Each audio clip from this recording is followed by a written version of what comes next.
Well, we're ready to start now. So, good evening and welcome to our Friday night Bible study. And because it has seemed over the last few weeks since we got the wire to our house replaced that our internet connection has been more stable, so we are experimenting tonight and for a while, I suppose, with actually doing this live like we did when we started back in well, I think we started sometime in late 2020, didn't we? Well, maybe this isn't a very good time to tell you, but my computer keeps going on and off the internet. Oh, does it? Yeah, I guess I should have told you earlier. I didn't think about it. Well, yeah, it keeps saying that, but I think that's a Wi-Fi issue and not an actual. Well, no, the computer quit. I lost connection.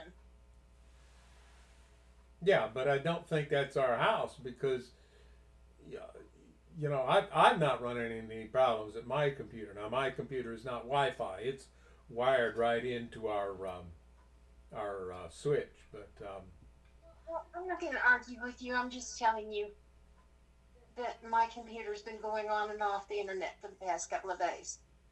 yeah, well, we'll find out. We're experimenting with this. If it doesn't work out, we'll go back to pre-recording it. So, Yeah. wow, those times are more different than I thought they would be. Um, yeah, it kind of got caught up. It was, I had quite a bit of time left. I had everything set up, and then I went and I don't remember what exactly I did, but I went and did something, and all of a sudden it was almost 6:30, and I hadn't gotten the stream actually going yet. So we're a little bit late. But You got dressed. what was that? You tended to me and then you got dressed. Well, yeah, but uh, that was not at 6:16. I was thinking I was in here at 6:16, looking at it, and saying I've got another 4 minutes before I need to start, and all of a sudden another, uh, You were playing the piano. huh? You were playing the piano. I didn't start that until late. That's what I'm saying. Well, I'm trying to help. I get it. It's just somehow between 6:16 and 6:28, when I actually got the stream going, 12 minutes there passed, and I kind of slipped up and didn't realize it. I was looking to see if our kitty was back there. She was back here a little bit ago, but maybe she didn't like the piano and got up and left. So I got her. you've got her. Yeah. Did she come Oh, sit on you? she's right here. Yeah. Kitty likes to sit on us once in a while. Usually, it's not for long, but she likes to get up there and let us know that she's here and she's comfortable with us. So, a couple of things that came up during the week, and I'll talk about the more recent one first. We were listening to somebody streaming live, and he was kind of having to fill time, and he got off on this tangent about God and the Bible. Now, he has realized the same thing that lots of other people have realized, and that is that the God portrayed in the Old Testament isn't isn't a very uh, good God. He, he's not he's not attractive, and he got to talking about that, and he came up with a rather unique theory to explain it. Now, when I tell you this, I'm not saying that we buy into it, but we do give him credit for looking at it and recognizing that God, as portrayed in the Old Testament, isn't something we should believe in. Just because he believes something different than we believe doesn't mean that we don't care about it.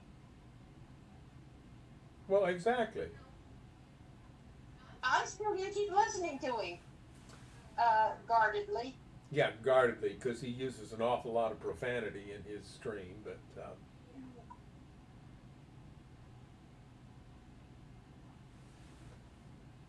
at any rate, what he said was he talked about how God made everything to work together, and all these different systems function in mesh with each other and provide what the other parts of the system need, and vice versa, so that everything works together harmoniously. And he was touting that as a positive attribute and as demonstration, I think, in his mind, of what we might call intelligent design. But then he got to talking about some of the things that went on in the Old Testament. And he posited the idea that maybe at that point God himself was a child, because he described some of the things that took place as tantrums. Now, we have taken the position that, yes, God is not like he is portrayed in the Old Testament, but he wasn't like that then. That was just a mistaken view of the people of the time that got recorded, and that God allowed into the God breathed testimony of his interaction with his people, because at least it gave him access and relationship with the people. He would work with people on the level that they're functioning. You know, and this guy even said he thought God ought to be like Jesus. Now, I didn't hear that part. My wife did. She told me about it. And I said, well, doesn't he know that Jesus is just like God? What'd you say? God needs to strive to be like Jesus. Yeah, well, That is the picture that the church has given us. yeah. And my guess is this guy has never gotten around to reading the Bible straight through. He probably, like a lot of people, he was raised in well, the part of the country he comes from is known as the Bible Belt. So he was probably raised in a church, and he was taught Bible stories from a child up, and so he's had all this stuff drilled into him. But he's questioning the conventional wisdom about God, and we give him credit for going that far. So now the other thing that I kind of wanted to talk about came up from something we heard earlier in the week. A psychology student was watching some things happening in a court case, and she concluded that the witness, who's a scientist and accident reconstructionist, and who has demonstrated Engineer. what's you don't you know you, Engineer. can I here's the problem, and this is why I wish we could get a non-connection like we have, because you have to talk for like 10 seconds before the phone actually kicks in and starts feeding it through where we can hear you in here. He's got a doctorate and he's an engineer. I think that's what you were trying to say. Engineer. Well, every time you say it, I hear in ear. That's all I hear from what you say. Biomechanical engineer. Okay, biomechanical engineer. At any rate, he was being essentially badgered by the prosecuting attorney who was questioning him. And he continued entirely calm and even had a smile on his face through most of this. And this student, this psychology student looking at it, said, he's at such a high level of moral development that this attorney can't even understand him. He doesn't know where he's coming from, and he cannot cope with this approach to life and living because he's not at a level where he can understand it. Now, that suggests to me that she has been schooled in what we call Kohlberg's stages of moral development. Back in the 1950s, Lawrence Kohlberg was studying psychology at the University of Chicago. And he was a doctoral student, so he had to do a dissertation. Well, he had taken an interest in the work of Jean Piaget, a French psychologist, who had posited the theory of the stages of cognitive development. And Piaget's stages are generally tied to age, that our brains develop the abilities to do certain things at certain stages in our maturity, and that these pretty much top out somewhere in our early to mid 20s, and that young children don't have the cognitive capabilities that older children and ultimately adults have. And he had a whole taxonomy of these different stages of cognitive development. And Mr. Kohlberg began to think that there may be such a phenomena in moral development as well, that people might go through particular stages of moral development. And his tool for studying this was the moral dilemma. You know, it is moral to do this, it is moral to do that. Here's a situation where this morality conflicts with this morality. What would you do and why? And using those moral dilemmas, then he was able to study young men. I tried to look it up and confirm this. I understand that he went to a reformatory, a boys' reform school in the South Bend area to do this work. South Bend's not that far from Chicago, so that might have made sense. At any rate, he studied these young men and he wrote a doctoral dissertation. It was unpublished, but he presented it in 1958. And he further developed his theories then throughout his work. He went on to another university. He eventually went on, I think, to Harvard. He went back to the University of Chicago for a time before he went to Harvard. At any rate, he eventually had this whole system of 6 stages of moral development divided up into 3 wider categories of moral development. And the 3 categories that he came up with were pre-conventional, conventional, and post-conventional.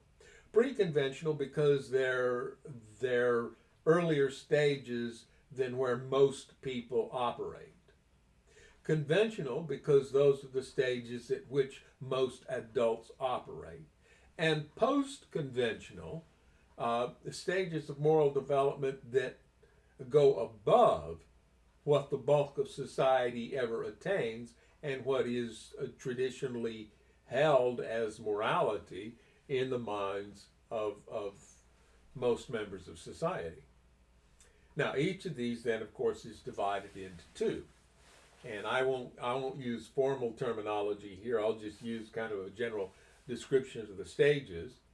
At the earliest stage, it's strictly avoidance of punishment and to some extent the seeking of reward. And that has to do with how we raise our children. We generally discipline our children to keep them from doing wrong things. And to avoid that discipline, then the children, the infants in particular, learn that there are certain things that will get them in trouble and other things that won't. And they learn to avoid those things that get them into trouble. And that's the extent of their moral reasoning. Now, as they get older, and sometimes this begins to happen at about 2 years old, you may have heard of the terrible twos. they get to a stage that has been labeled instrumentalism and exchange.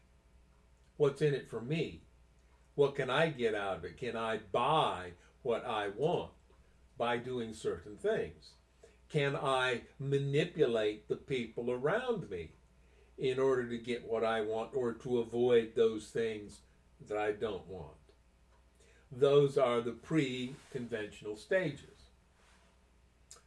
The next stage, the conventional stage, is just the interpersonal exchange idea where what's good is what's considered good by those around us. It's sometimes been called the good boy, good girl orientation toward moral development. And then the next, or the second stage in the conventional stage section, is authority and written codes, the law and order orientation it's sometimes called, that authorities determine what is good and right, and therefore if the authority says to do it this way, that's what's good and right, and this other thing, if the authorities say it's wrong, don't do it. You do it anyway, you're immoral and unrighteous, etc., etc. So that's the conventional stages of morality. Then there's the two post-conventional stages. Number 5 would be social contract. So these people look at the law and they see a social contract. And you might get this from the writings of some of the theoreticians of the American Revolution, where law is something that is determined by the body of people, and that the people should have control over what laws get enacted and what laws get taken away because they don't work for us or we find them too restrictive.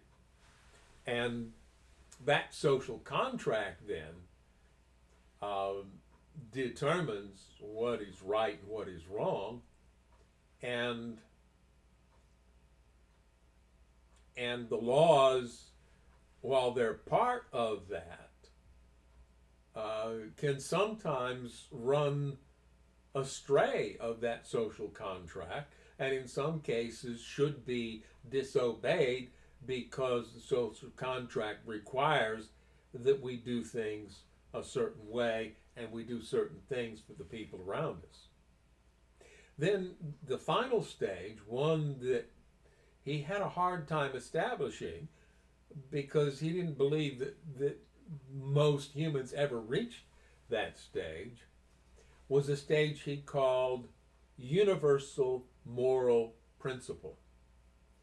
That this person has gone beyond even the social contract and has found a universal moral principle that guides moral decision making, the person's ethics, what is good, what is right.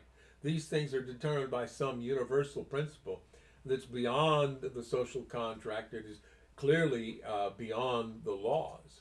And people were still in those conventional stages. Look at somebody operating on universal moral principle. And I'm going to suggest this may be what has happened in Wisconsin.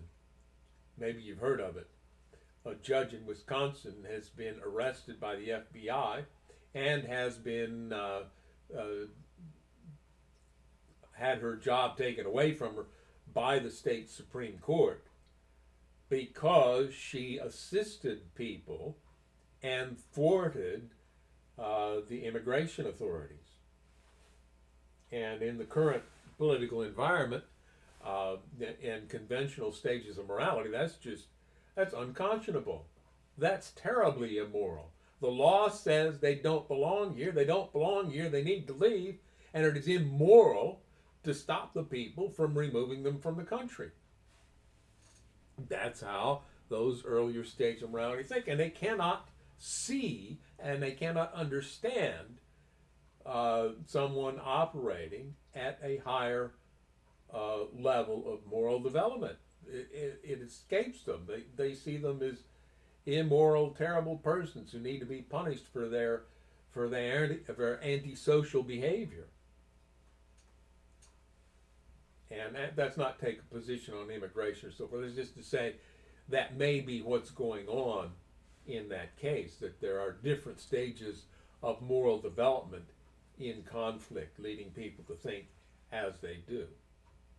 So we, I think, have talked about that in this group in the past. I think it bears reminding ourselves of once in a while, because what we teach about God in this group is that he operates at that highest stage of moral development, universal moral principle, namely the principle of love, which is the principle around which he created our world to operate. In fact, the entire universe, it all operates on that fundamental moral principle. And if we weren't broken, we could go along with it and it wouldn't be restrictive. We would have complete freedom.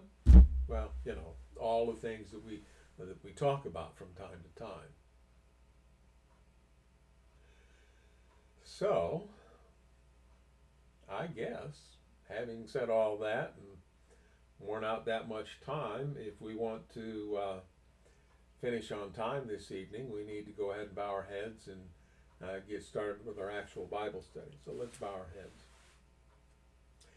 My Father in heaven, we thank you for your blessings. We thank you for providing a written word, which, while flawed in cases, does give us a picture of you. We want to get the right picture of you as we read from your word.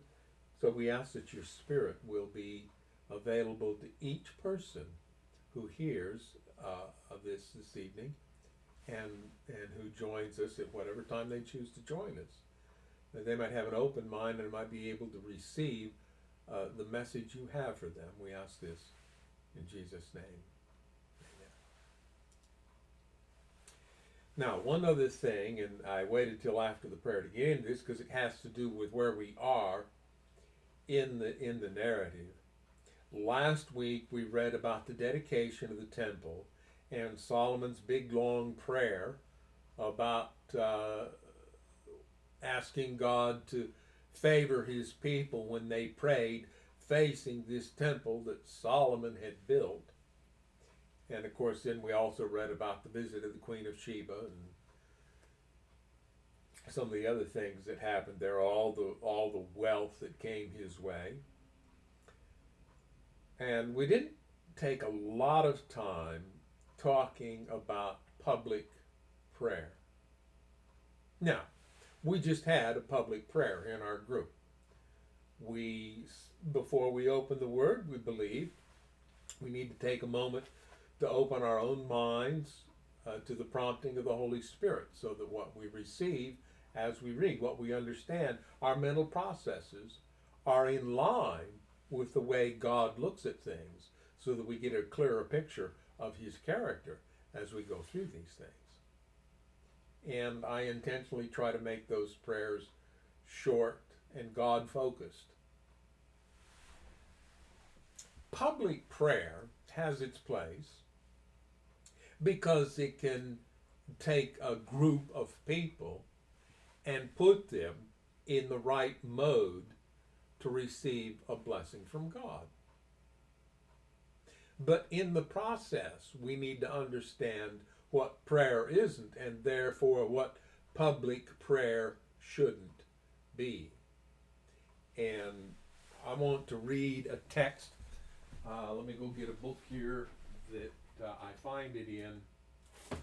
This is a piece of music that I became familiar with because my parents had a duet form of this that they would perform from time to time. And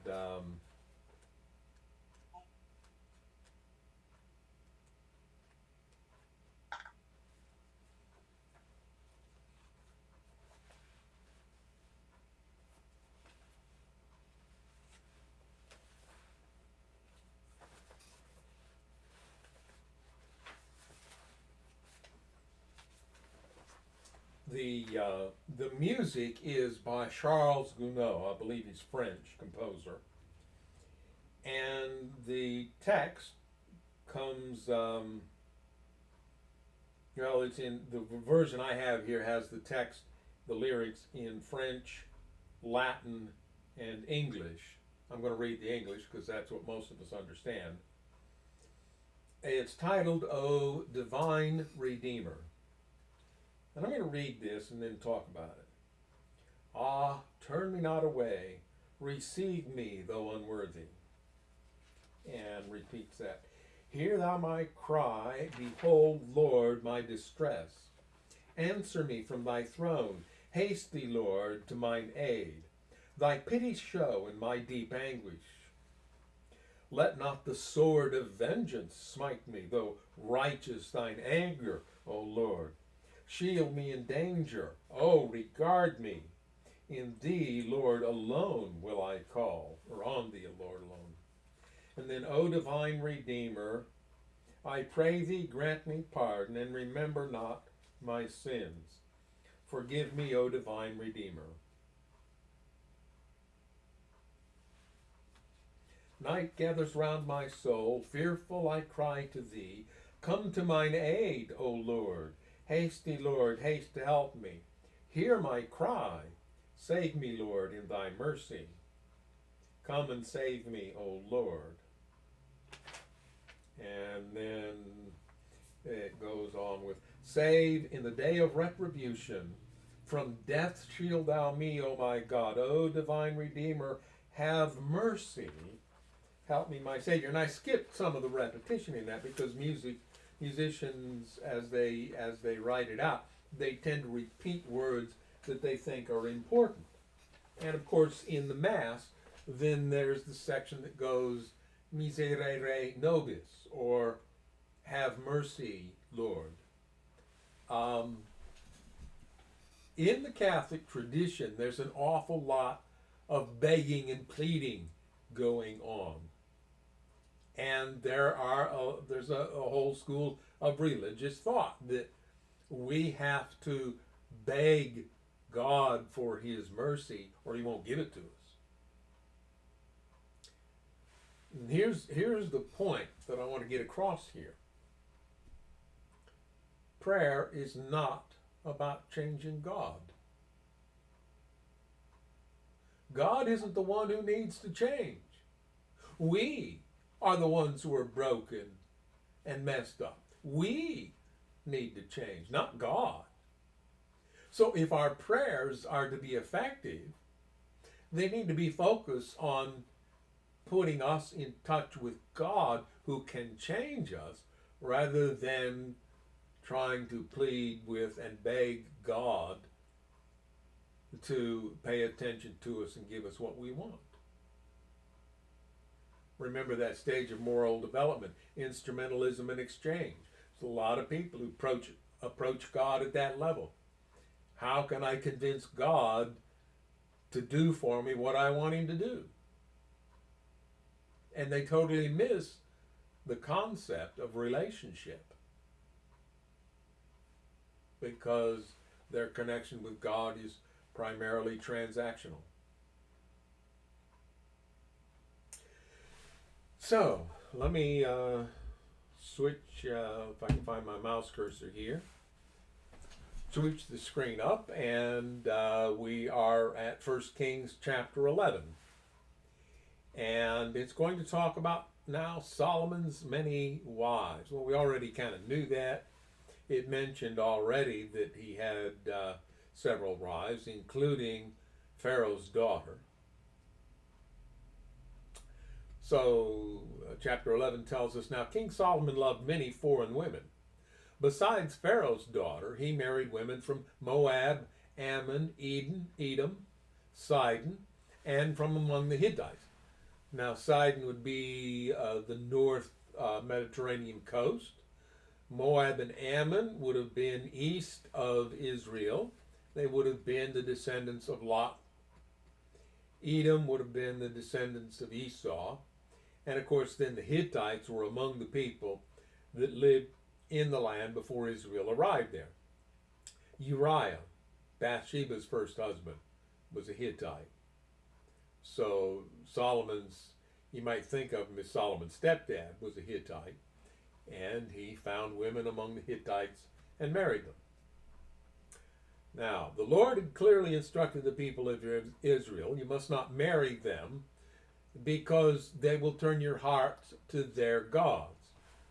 Now, we can see this not as an eternal moral principle, but rather as a temporary restriction put in place to guard against the very real dangers of idolatry, in which people would get the Creator mixed up with uh, gods who have an image of the destroyer. And God wanted his people not to get caught up in that, but to see him as he is, as the Creator. So he put up barriers toward idolatry, and one of those barriers was not to marry foreign women, lest they get you into their idolatrous practices. Yet Solomon insisted on loving them anyway. He had 700 wives of royal birth. We assume at least some of them were Hebrew, but then from all those countries, most of those women were of royal birth, and with them he cemented alliances with those nations. And 300 concubines. Most people can do the math quickly and determine, yeah, he had 1,000 wives, if you count the concubines as wives. That ever lived. What'd you say? The wisest man that ever lived. I'm sorry, I'm being snarky. Well, yeah, just because he was the wisest man that ever lived doesn't mean he always used it. Yeah. I wrote a joke piece many years ago titled "The Body's Many Brains." It's not that I really believe the theory, but it was a humorous way to approach some of the facets of human nature. And we have brains in different parts of our bodies, and a given person might have a particular lead brain. So then, somebody had referenced that in their doctoral thesis. well, it wasn't in a thesis, but it was in a speech that they gave in some scholarly setting. All right. But the kind of the thinking there is when Solomon is collecting to himself 1,000 women, which brain was doing the thinking? And I don't think I need to get more explicit than that. I think you can figure it out. And you stop and you think about it.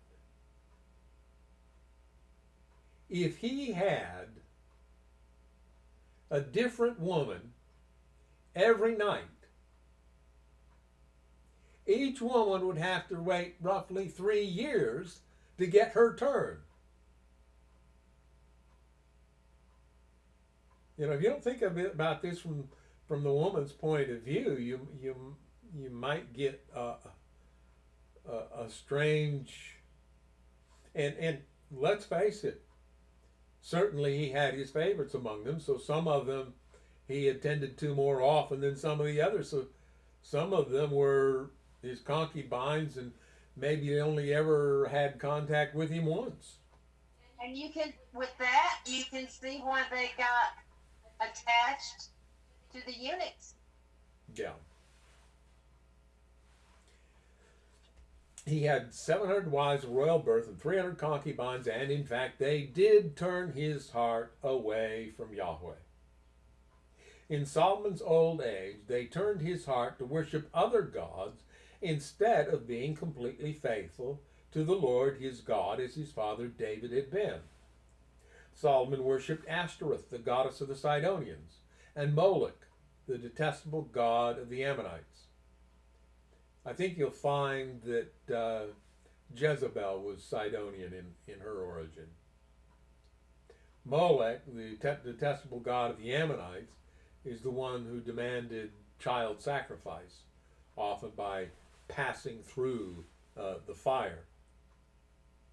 In this way, Solomon did what was evil in the Lord's sight. He refused to follow the Lord completely, as his father David had done. Now, I got into this before I really finished what I wanted to say about public prayer, because the prayer that we read in the dedication of the temple, to some extent, had elements of this temple I have built. So there was a little self adulation taking place in there. And it was designed for public consumption to attract public attention. And what did Jesus say about prayer when he talked to the people in the well, Matthew recorded it in part of what we call the Sermon on the Mount. He said they use a lot of words, and they do it out in public so everybody can hear them. They think they'll be heard for their much speaking, I think at one point he says. He says, but when you pray, go into an inner room and pray there where nobody can see you or hear you.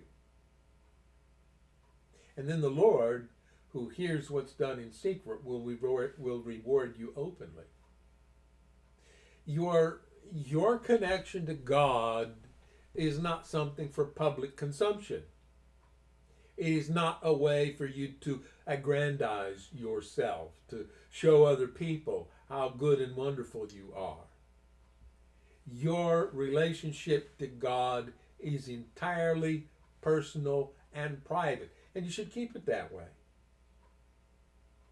People should know you've been with God by how you relate to others, not by how you pontificate about it. And a couple of weeks back, I referenced that Southern Gospel song, Solomon's Temple or David's Harp. And I think the writer of that may have caught on to the idea that David's dedication to God had more sincerity behind it than all the pomp and ceremony with which Solomon approached God. And now we're seeing the fruits of that approach that he had taken. In his old age, his wives led him astray, and he began to worship these other false gods who were constructed in the image of the destroyer. On the Mount of Olives, east of Jerusalem, he even built a pagan shrine for Chemosh, the detestable god of Moab, and another for Molech, the detestable god of the Ammonites. Solomon built such shrines for all his foreign wives to use for burning incense and sacrificing to their gods. The Lord was very angry with Solomon, for his heart had turned away from Yahweh, the God of Israel, who had appeared to him twice. He had warned Solomon specifically about worshiping other gods, but Solomon did not listen to the Lord's command. So now the Lord said to him, since you have not kept my covenant and have disobeyed my decrees, I will surely tear the kingdom away from you and give it to one of your servants. But for the sake of your father David, I will not do this while you are still alive. I will take the kingdom away from your son. And even so, I will not take away the entire kingdom. I will let him be king of one tribe for the sake of my servant David and for the sake of Jerusalem, my chosen city. Now, this is the Hebrew view. Whether or not this was exactly God's view, it's the Hebrew view simply because that's what happened. Well, if it happened, then in the Hebrew mindset, God did it. So, well, why would God do that at this point in history? Well, because Solomon strayed in his later years and put up worship structures to these foreign gods that did not accurately represent the character of the Creator. Not that the Hebrew conception of the Creator was that much better, but better is better and is preferable to the worse. So this is what they have God saying to Solomon. And now we read about Solomon's adversaries. Then the Lord raised up, well, That's what they say. He probably, as we read the story, did this entirely on his own. Hadad the Edomite, a member of Edom's royal family, to be Solomon's adversary. Recall that David took control of Edom and had the Edomites paying tribute to him.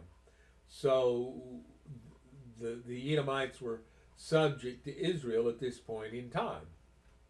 Years before, David had defeated Edom.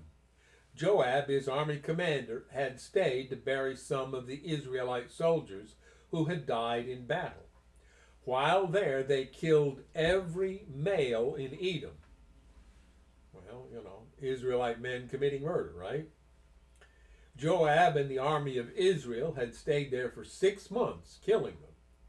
But Hadad and a few of his father's royal officials escaped and headed for Egypt. Hadad was just a boy at the time. They set out from Midian and went to Paran, where others joined them. Then they traveled to Egypt and went to Pharaoh, who gave them a home, food, and some land. Now, here we get a sense of why what David's approach to life wasn't entirely positive and helpful, because he is, and some of this may be directly attributable to Joab and not to David, but in this approach to enemies, they are sowing the seeds of trouble for themselves or for their children in the future. Recall, by this time, Joab's gone, David is gone, but now this is coming back to haunt Israel.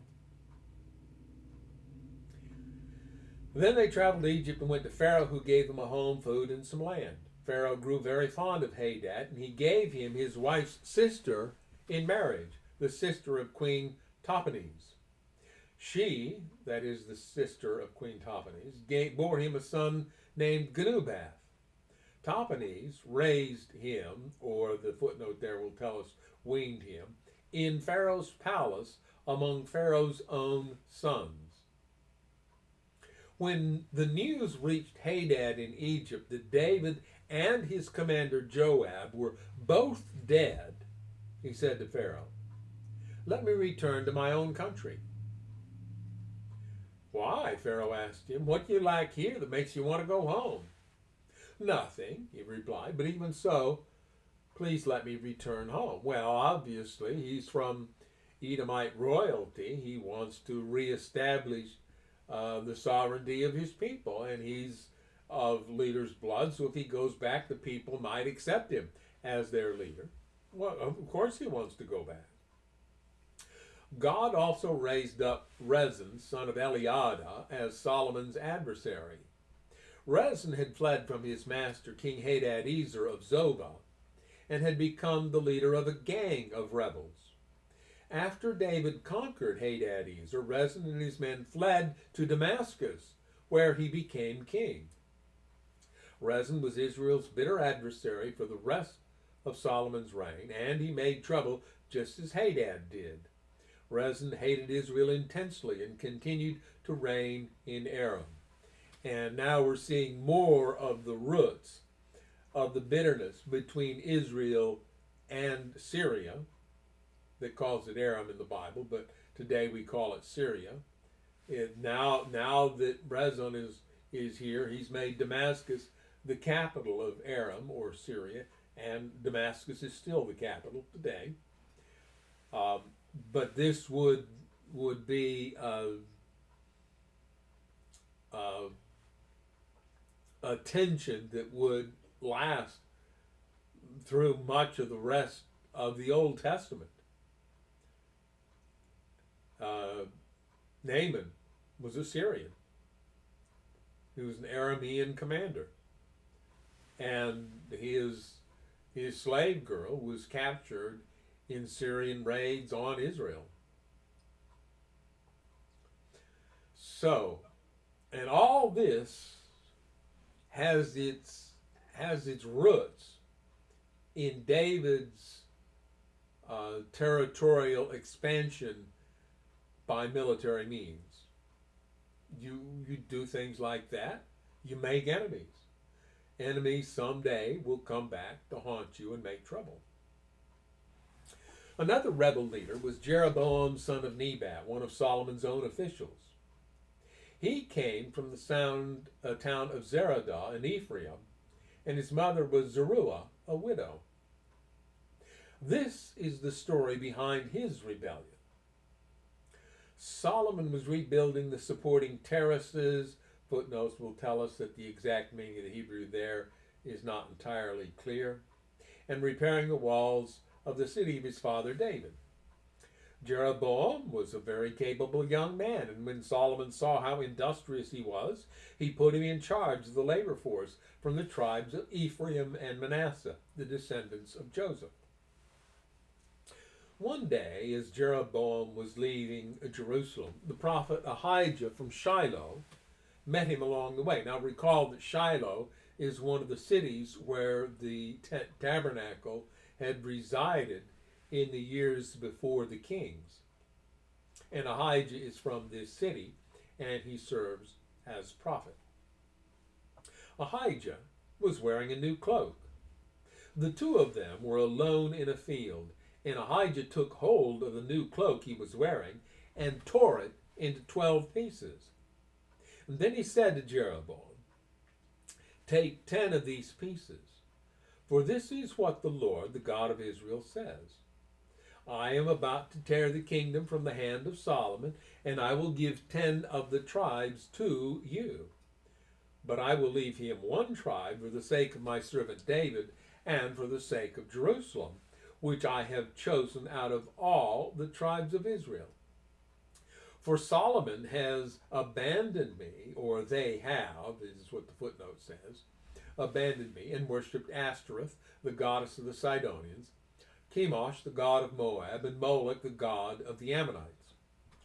He has not followed my ways and done what is pleasing in my sight. He has not obeyed my decrees and regulations as David his father did.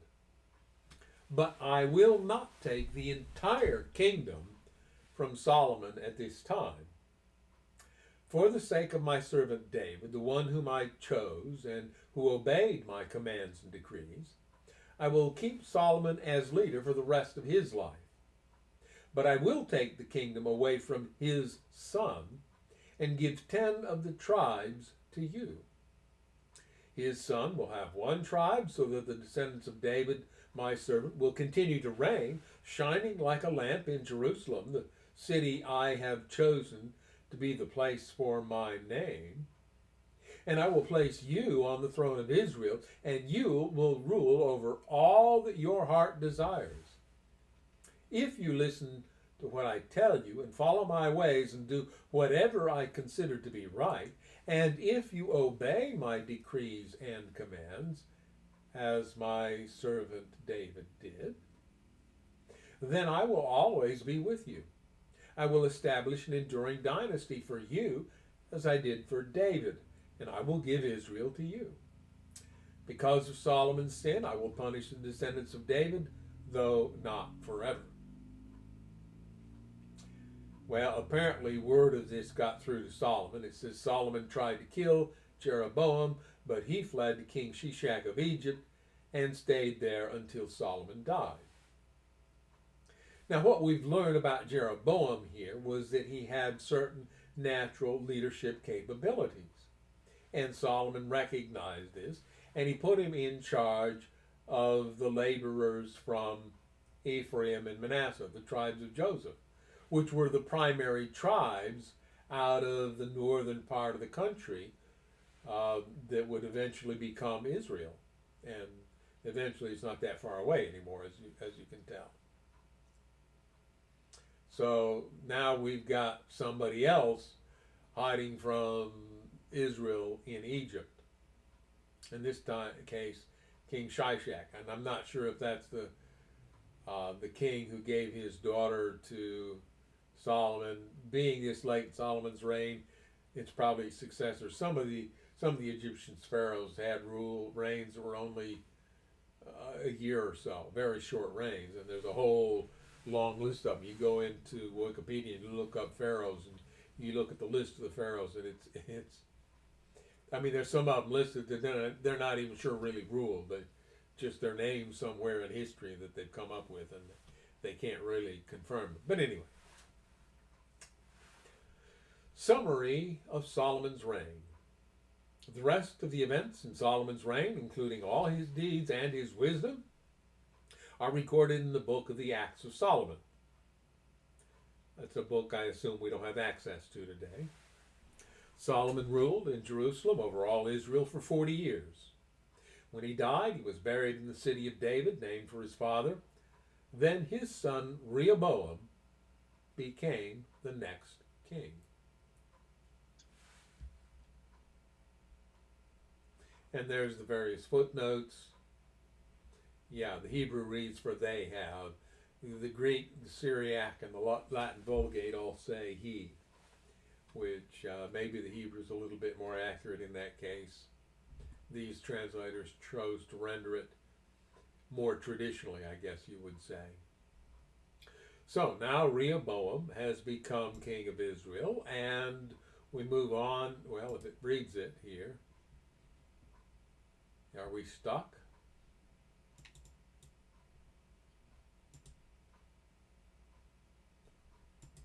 Let's reload it and then see if it'll go on. There we go. Had to reload the page. That happens once in a while. Rehoboam went to Shechem, where all Israel had gathered to make him king. When Jeroboam, son of Nebat, heard of this, he returned from Egypt, for he had fled to Egypt to escape from King Solomon. We just read that story, so that makes perfect sense. Footnote A says, as in the Greek version and the Latin Vulgate, the Hebrew reads, he lived in Egypt. See also 2 Chronicles 10:2.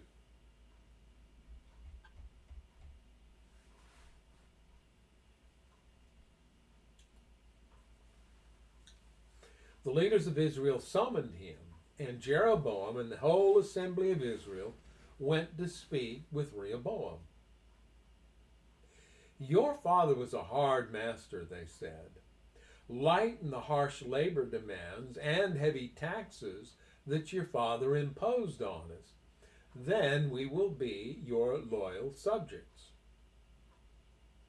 Well, this is a very political thing taking place, and very understandable in the train of human events.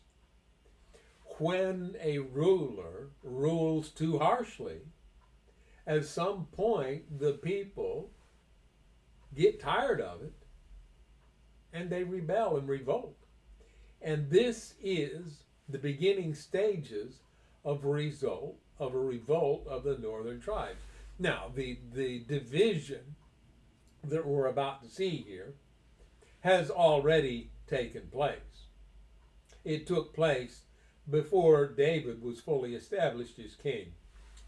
When some of the Israelites followed the son of Saul, while Judah and some closely associated there followed David, and eventually Israel was convinced to join David. There were threats of schism again when Absalom revolted against his father.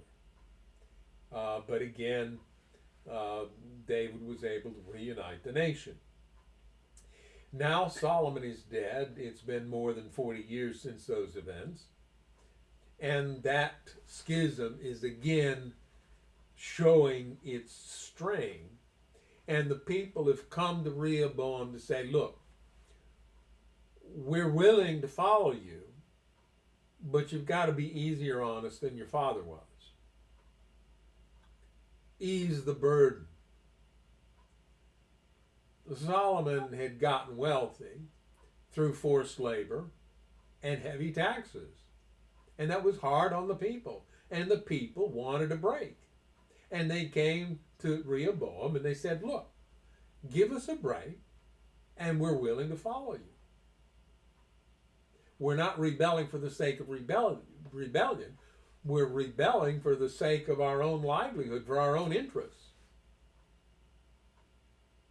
Rehoboam replied, give me 3 days to think this over, then come back for the answer, for my answer.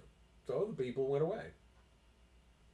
Then King Rehoboam discussed the matter with the older men who had counseled his father Solomon. What is your advice? He asked. How should I answer these people?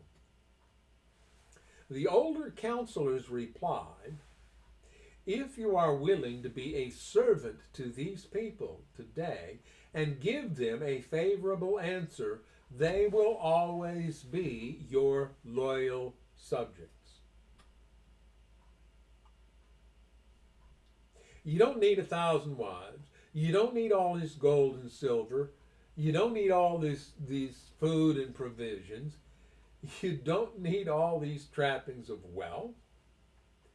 Give the people a break. Take only what you need, and they'll see your magnanimity, and they'll love you for it, and they'll willingly serve you, and you will have established yourself as their king.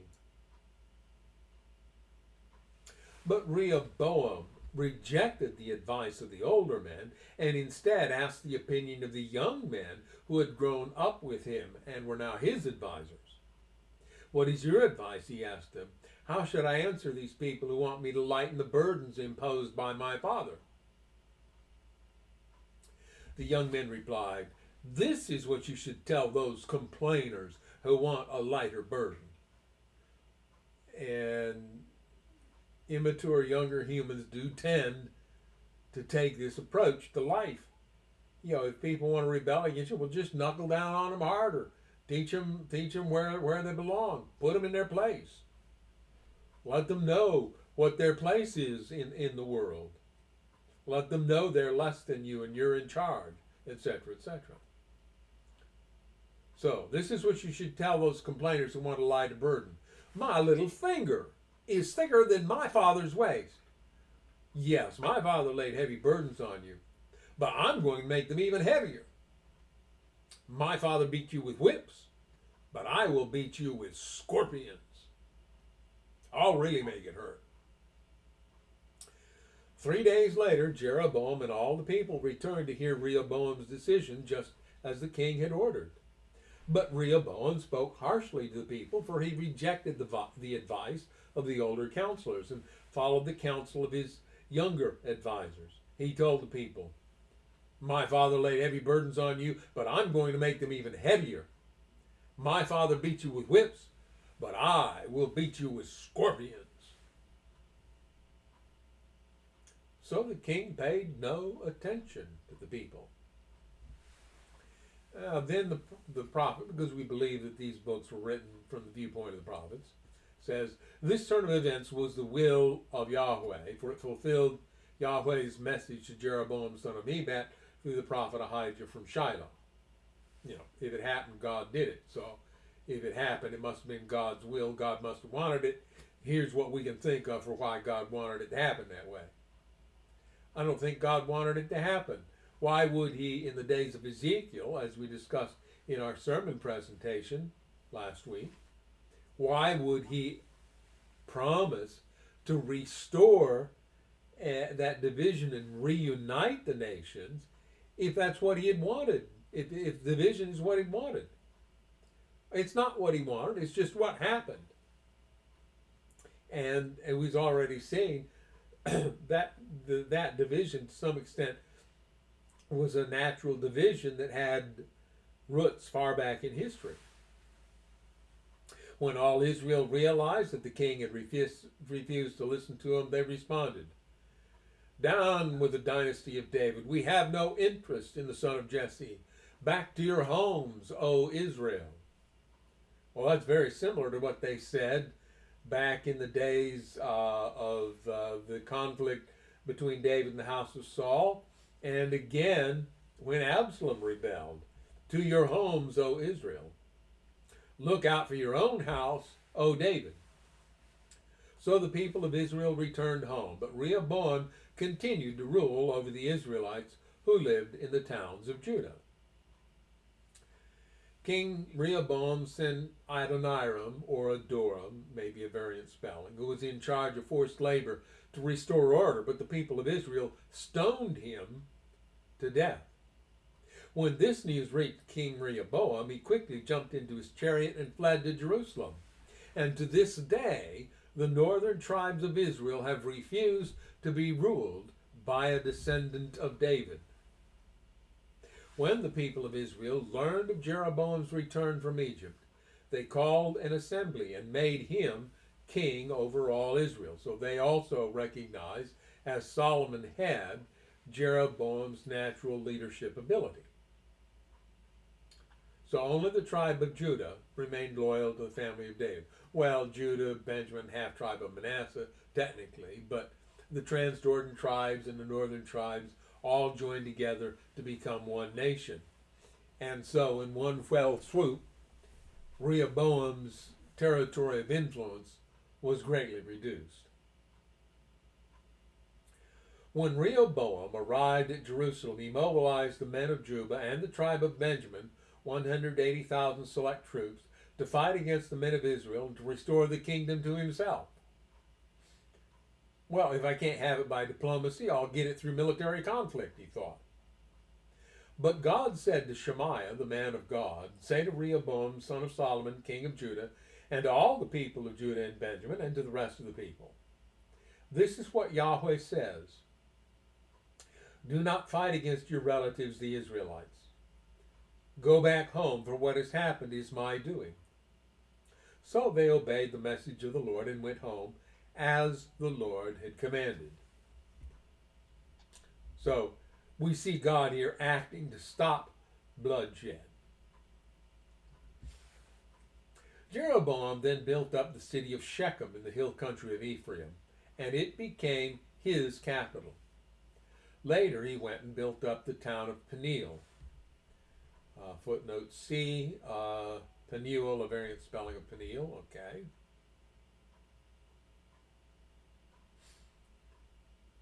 Jeroboam thought to himself. This is not something he said publicly, it's just something that the writers attribute to him thinking to explain his actions.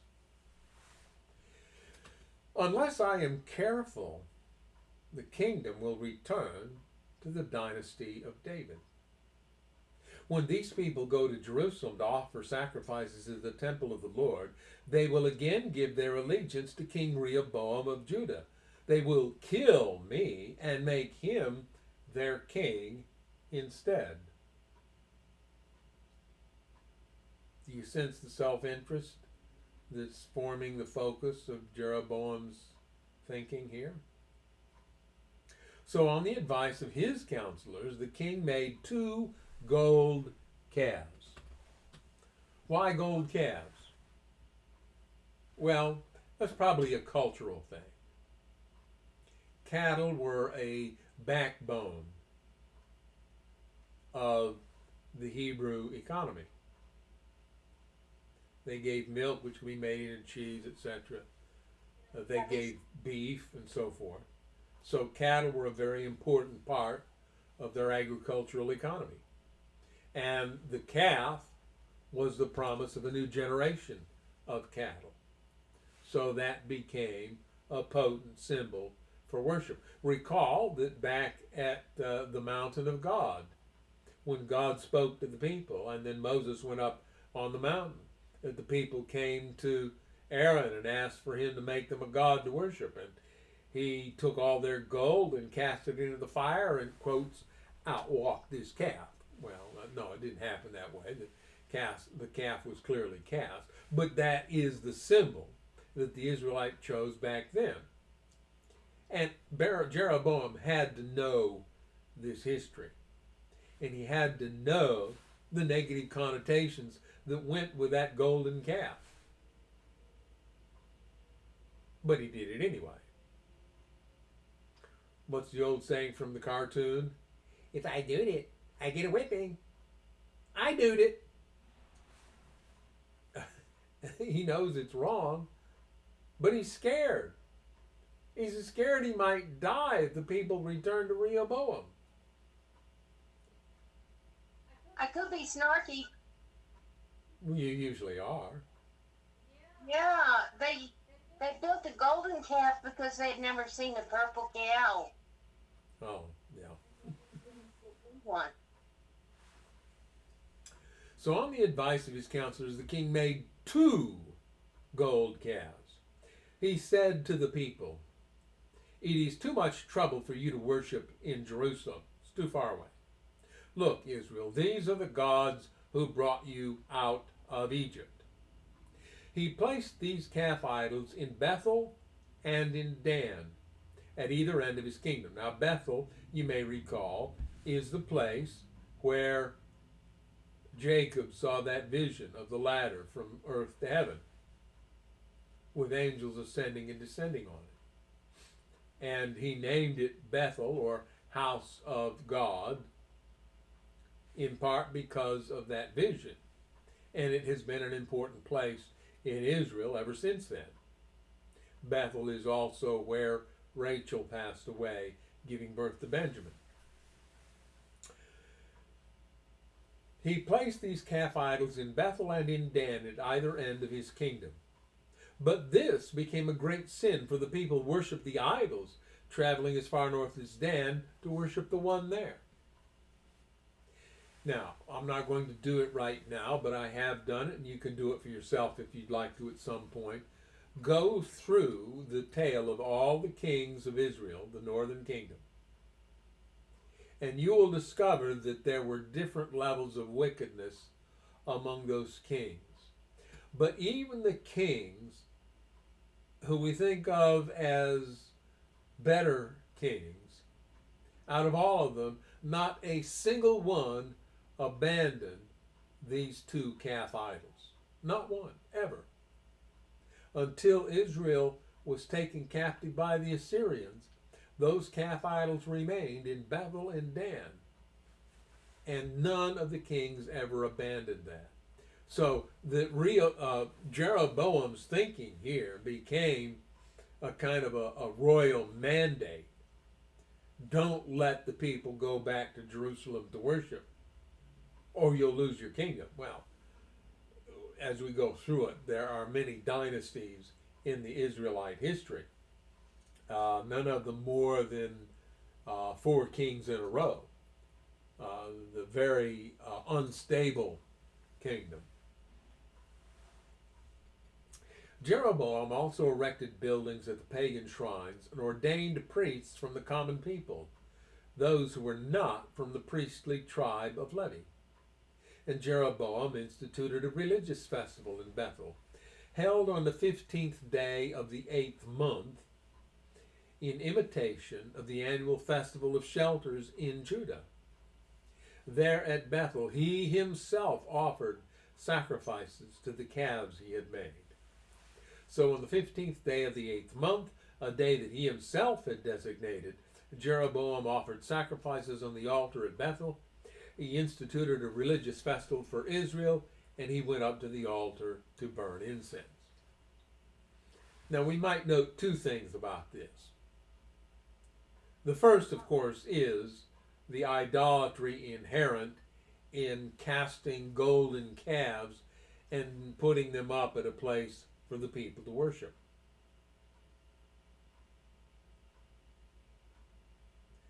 That's one problem. The other problem that should become more obvious to us is what had gotten Saul in trouble with Samuel. Wasn't it when he, fearing that the men would abandon him, went ahead and offered sacrifices in place of Samuel, the prophet of God? And now Jeroboam is doing that. He is, as king, putting himself in a position of religious authority and performing religious celebrations and doing these things himself rather than leaving them to the priests.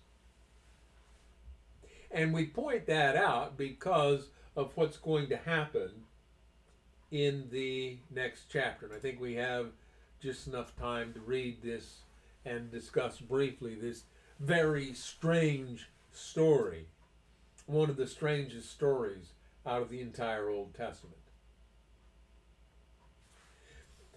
1 Kings chapter 13. At the Lord's command, a man of God from Judah, this man is never named, he's just a man of God from Judah, went to Bethel, arriving there just as Jeroboam was approaching the altar to burn incense. So it just told us what he was doing, how he was taking over a priestly role and performing himself as king. Then, at the Lord's command, he shouted, "Oh, altar, altar! This is what the Lord says. A child named Josiah will be born into the dynasty of David. On you he will sacrifice the priests from the pagan shrines who come here to burn incense, and human bones will be burned on you." That same day, the man of God gave a sign to prove his message. He said, "The Lord has promised to give this sign. This altar will split apart, and its ashes will be poured out on the ground." When King Jeroboam heard the man of God speaking against the altar at Bethel, he pointed at him and shouted, "Seize that man!" But instantly the king's hand became paralyzed in that position, and he couldn't pull it back. At the same time, a wide crack appeared in the altar, and the ashes poured out, just as the man of God had predicted in his message from Yahweh. Well, we can doubt whether or not God actually did what happened to Jeroboam here. If he did, it was done, what we might say, in defense of the prophet. He was telling his men to arrest and potentially kill this prophet, and he had stopped. He's not killed. There's not even necessarily an indication this was painful, just his arm became paralyzed. The king cried out to the man of God, "Please ask the Lord your God to restore my hand again." So the man of God prayed to the Lord, and the king's hand was restored, and he could move it again. Then the king said to the man of God, "Come to the palace with me and have something to eat, and I will give you a gift." But the man of God said to the king, "Even if you gave me half of everything you own, I would not go with you. I would not eat or drink anything in this place, for the Lord gave me this command: you must not eat or drink anything while you are there, and do not return to Judah by the same way you came." So he left Bethel and went home another way.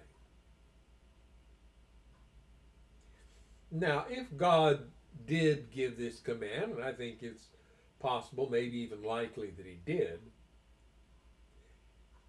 the goal here would be the avoidance of corruption. He is going to deliver God's message, and nobody is going to be able to say that anybody in Israel had anything to do with it. Nobody in the king will not be able to point to any of his subjects and say, "You deserted me. You are a treason. You committed treason against me by supporting this madman from Judah," he might have said, and gotten them in trouble. So if this man of God was very careful to come, give his message, go back, and not take up hospitality from anybody in the land, then nobody would be subjected to the king's wrath for having aided him. And so he turned around and he went home another way. As it happened, there was an old prophet living in Bethel, and his sons came home and told him what the man of God had done in Bethel that day. Footnote A for the sons reads son. The Hebrew reads son, the Greek version says sons. So, yeah, okay, anyway.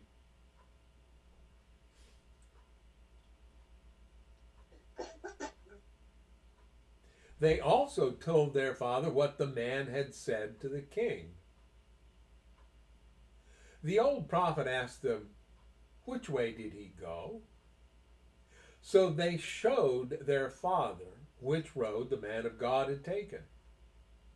Quick, saddle the donkey, the old man said. So they saddled the donkey for him, and he mounted it. Then he rode after the man of God and found him sitting under a great tree. Why was he sitting? Why wasn't he continuing his trip to Judah? The old prophet asked him, "Are you the man of God who came from Judah?" "Yes, I am," he replied. Then he said to the man of God, "Come home with me and eat some food." "No, I cannot," he replied. "I am not allowed to eat or drink anything here in this place. For the Lord gave me this command: you must not eat or drink anything while you are there, and do not return to Judah by the same way you came." But the old prophet answered, "I am a prophet too, just as you are. And an angel gave me this command from the Lord: bring him home with you so he can have something to eat and drink." But the old man was lying to him. So they went back together, and the man of God ate and drank at the prophet's home. While they were sitting at the table, a command from the Lord came to the old prophet. He cried out to the man of God from Judah, "This is what the Lord says: you have defied the word of the Lord and have disobeyed the command the Lord your God gave you. You came back to this place and ate and drank where he told you not to eat or drink. Because of this, your body will not be buried in the grave of your ancestors." After the man of God had finished eating and drinking, the old prophet saddled his own donkey for him, and the man of God started off again. But as he was traveling along, a lion came out and killed him. His body lay there on the road with the donkey and the lion standing beside it.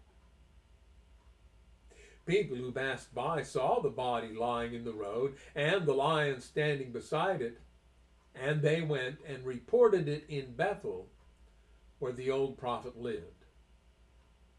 When the prophet heard the report, he said, "It is the man of God who disobeyed the Lord's command. The Lord has fulfilled his word by causing the lion to attack and kill him." Typical Hebrew view of God. It happened, therefore God did it. He must have wanted to. Then the prophet said to his sons, "Saddle a donkey for me." So they saddled a donkey, and he went out and found the body lying in the road. The donkey and lion were still standing there beside it, for the lion had not eaten the body nor attacked the donkey. So the prophet laid the body of the man of God on the donkey and took it back to the town to mourn over him and bury him. He laid the body in his own grave, crying out in grief, "Oh, my brother." Afterward, the prophet said to his sons, "When I die, bury me in the grave where the man of God is buried. Lay my bones beside his bones." For the message the Lord told him to proclaim against the altar in Bethel and against the pagan shrines in the towns of Samaria will certainly come true. Now that's interesting if they would use Samaria there, because at this point, the town of Samaria has not been elevated to be a capital city. Shiloh, not Shiloh, Shechem, I think it is currently the capital city. So the title of Samaria for this land would come later, but when this is written, it gets used here, suggesting that it wasn't written entirely contemporaneously, but was written later. But even after this, Jeroboam did not turn from his evil ways. He continued to choose priests from the common people. He appointed anyone who wanted to become a priest for the pagan shrines. This became a great sin and resulted in the utter destruction of Jeroboam's dynasty from the face of the earth. Now, there have been any number of particular interpretations of this story. I'm going to share one with you that I'm familiar with. And I'm not necessarily saying this is the interpretation.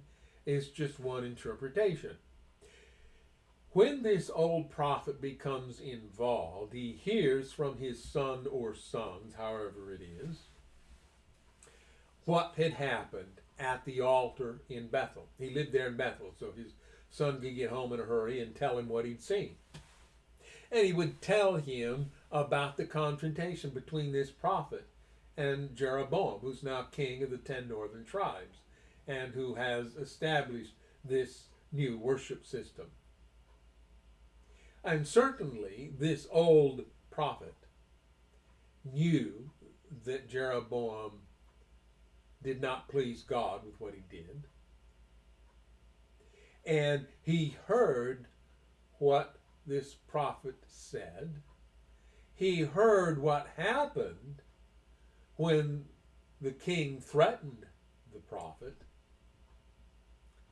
And then he heard how the prophet showed compassion on the king and healed the arm that had been raised against him. Now, I'm not saying this is exactly the way God viewed it, but it may well have been the way the prophet viewed it. The prophet may have, the old prophet may have heard that part of the story and felt that the prophet of God from Judah, the man of God from Judah, had watered down his message with his compassion for Jeroboam. Now, in my own view, the prophet showed godly characteristics by being willing to restore what was broken, to do justice, to make things right again. But at least in this old prophet's view, and we're going to see that, well, we've already seen really that there are problems with his approach to godliness. He feels like Jeroboam has gotten off too easy and that now he's going to continue what he was doing. Well, quite frankly, I don't think if he'd spent the rest of his life with a paralyzed arm that he would have changed what he was doing, because he's acting out of fear. He's worried the people will go back to Judah and decide they want to be reunited and make Rehoboam their king, and in order to do that, they'll kill him. And so he's doing these things out of fear. And if you're doing things out of fear, little setbacks likely aren't going to stop you. The message of the man of God from Judah didn't stop him. And I personally doubt that a paralyzed hand would have stopped him. However, the old man feels that this man of God from Judah has not done what he should do, and he wants to get him in trouble. And so he gets on a donkey, chases him down, finds him lying under a tree, and lies to him to get him to come home and disobey God, in the belief that God's going to zap him for disobeying God. Well, the fact that he's doing things like this tells us that this old prophet had some real problems in his understanding of God. And the fact that he would lie says that he's got some moral failings. But it happens, and the lion does come out, and the lion was probably activated by the entity that turned the life forms that God had created into predators and destroyers, which matched his character, not the Creator's character. And it is possible that, lacking God's protection, full protection, that the lion was able to kill him. However, the protection was not completely lacking, because this predator killed somebody and then didn't bother to eat him. Predators kill things in order to have something to eat. He just killed this man. Why isn't he eating him? And why doesn't he attack the donkey? The donkey's just standing there. So the people are going by and they're seeing the lion and the donkey and the man, And the lion is just standing there doing nothing. It suggests to me that God was, in some limited way, still protecting his prophet, perhaps because of cultural norms about burial. And so the old prophet,